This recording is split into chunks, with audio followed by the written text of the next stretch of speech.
বন্ধুরা এখনই সাবধান হয়ে যান, তার কারণ আপনার করা সাহায্য অনেকে খুব বাজেভাবে ইউজ করছে। কিভাবে বলছি শুনুন।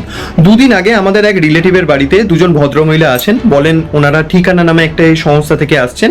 তারা এই পুজোর আগে বিভিন্ন গরিব দুঃখীদের জামা কাপড় দান করে থাকে।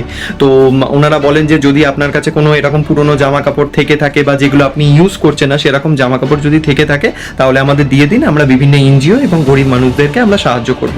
তো এটা শোনার পর আমার রিলেটিভ চেষ্টা করে যত যা জামা কাপড় যেগুলো পরে না এবং দুটো তার মধ্যে নতুনও জামা কাপড় দিয়ে দেয়, বলে এটা আপনারা সাহায্য হিসেবে দেবেন বা আপনারা যেভাবে দিচ্ছেন সেভাবে করবেন। এবার তারপর খবর পায় যে পাড়ায় এরকম আরও 3-4 জন এরকম আছেন, তারাও এইভাবেই সাহায্য করেন। এরপর খবরটা আসে যে তারা কি করছে, ওই জামা কাপড়গুলো নিয়ে বড় বাজার এবং একটা নাকি মার্কেট বসে আমাদের কলকাতা শহরে, কোথায় সেটা বসে আমি ঠিক জানা নেই, সেটা নাকি রাত 2:30-3টের সময় মার্কেটটা বসে। সেখানে নাকি রাজ্যের পুরনো জামা কাপড় মানুষ সেখানে নিয়ে গিয়ে বিক্রি করে। যদি তোমাদের সেই মার্কেটটা বা কোথায় আছে সম্পর্কে জানা থাকে আমাকে এখানে কমেন্ট করতে পারো। তো আমার বক্তব্য হচ্ছে অবশ্যই সামনে পুজো আসছে, মানুষকে সাহায্য করা উচিত, মানুষের পাশে থাকা উচিত, এটা অবশ্যই দরকার। কিন্তু কাকে করছি, সেই সাহায্যটা আদৌ তাদের কাছে যাচ্ছে কিনা সেটা দয়া করে যাচাই করবেন। আমার রিলেটিভ বয়স্ক মানুষ, তিনি অতটা বুঝতে পারেননি, না বুঝেই সবটা করেছেন।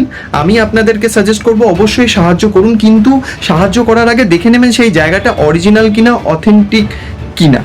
মানে তাদের আই কার্ড বা তারা সত্যি সেই এনজিও থেকে আসছে কিনা, তাদের ব্যাকগ্রাউন্ডে একটু দেখে নিয়ে সাহায্য করার চেষ্টা করবেন। তার কারণ কি বলুন তো, আপনাদের কষ্ট করেই তো, প্রত্যেকটা মানুষ কষ্ট করেই জিনিসপত্র কেনে। এবার সেই জিনিসগুলো আপনি কাউকে দান করছেন যাতে দুটো মানুষের ভালো হয়, কিন্তু সেইটা নিয়ে লোকে যদি বিজনেস করে, সেইটা বিক্রি করে তারা টাকা রোজগার করছে, তো বিষয়টা তো ঠিক নয়। তো কাউকে সাহায্য করার আগে দেখে নেবেন, যে অবশ্যই সাহায্য করুন, কিন্তু দেখে নেবেন যে সেই সাহায্যটা অরিজিনালি তার কাছে যাচ্ছে নাকি মানুষ এরমভাবে দুর্নীতি করে বেড়াচ্ছে। ভালো থাকবেন।